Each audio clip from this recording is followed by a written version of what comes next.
यह कहानी है एक गांव के लड़के की। घर की मजबूरी और पैसों की कमी की वजह से वह दूर शहर काम करने के लिए जाता है ताकि वहां से कुछ काम और पैसा कमा पाए, जिससे उसका और उसके घर वालों का पूरा खर्चा निकल पाए।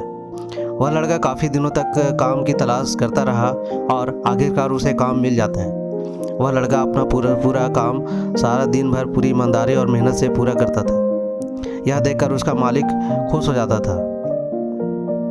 अब 6 महीने तक ऐसे ही चलता रहा। 6 महीने बाद वह लड़का अपने मालिक को कहता है, अब मैं कुछ दिनों के लिए वापस घर जाना चाहता हूँ। और उस लड़के को पूरी उम्मीद थी कि उसका मालिक उसे घर जाने के लिए नहीं रोकेगा, लेकिन उस लड़के की सोच में विपरीत इसका मालिक कहता है, नहीं, तुम्हें 2 महीने का थोड़ा और काम करना होगा और फिर इसके बाद अपने घर जा सकते हो।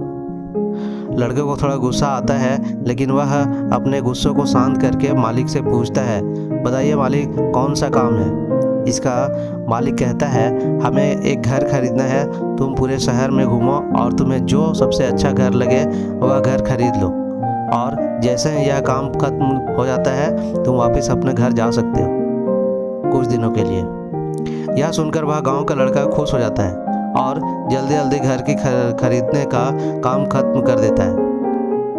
वह मालिक के पास जाता है और कहता है कि मालिक, मैंने सबसे अच्छा घर आपके लिए खरीद लिया है। मालिक हैरान हो जाता है और कहता है, सिर्फ 10 दिनों में तुमने अच्छा सा घर खरीद भी लिया। गांव का लड़का कहता है, हाँ, ये घर काफ़ी बढ़िया था, इसलिए मैंने खरीद लिया। और कहता था कि क्या अब मैं अपने घर कुछ दिनों के लिए वापस जा सकता हूँ? मालिक कहता है, नहीं, तुम सिर्फ 2 दिनों के लिए अपने गांव वापस जा सकते हो। गांव का लड़का कहता है, अरे मालिक, मुझे गांव जाने में ही 1 दिन लग जाता है, तो कैसे भला मैं 2 दिन में वापस आ जाऊंगा? मुझे मेरे परिवार के साथ वक्त बिताना है। मालिक खुश होकर कहता है कि अब से तुम हमेशा अपने परिवार के साथ ही रहोगे। जो घर मैंने तुम्हें खरीदने के लिए कहा था वह घर तुम्हारे ही है। तुम्हारे परिवार के लिए मेरे तरफ से एक तोहफा है। यह सुनकर वह गांव का लड़का खुश होने के बजाय मायूस हो जाता है और कहता है, अगर मालिक आपने मुझे पहले कहा होता तो मैं ये घर आपके लिए खरीद रहा हो तो मैं थोड़ी और जानकारी प्राप्त करके इससे भी अच्छा घर खरीदता। मालिक ने कहा, मैंने तुम्हें 2 महीने के लिए वक्त दिए थे और 10 दिन में खरीद कर तुमने तुम्हारा नुकसान किया है। इसी तरह ज़िंदगी में भी हमारे साथ भी यही होता है।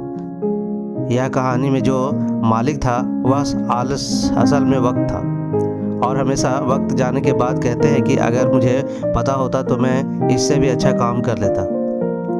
इसलिए आप अभी ज़िंदगी में जो भी कर रहे हो उसे पूरे जुनून और मेहनत के साथ करिए।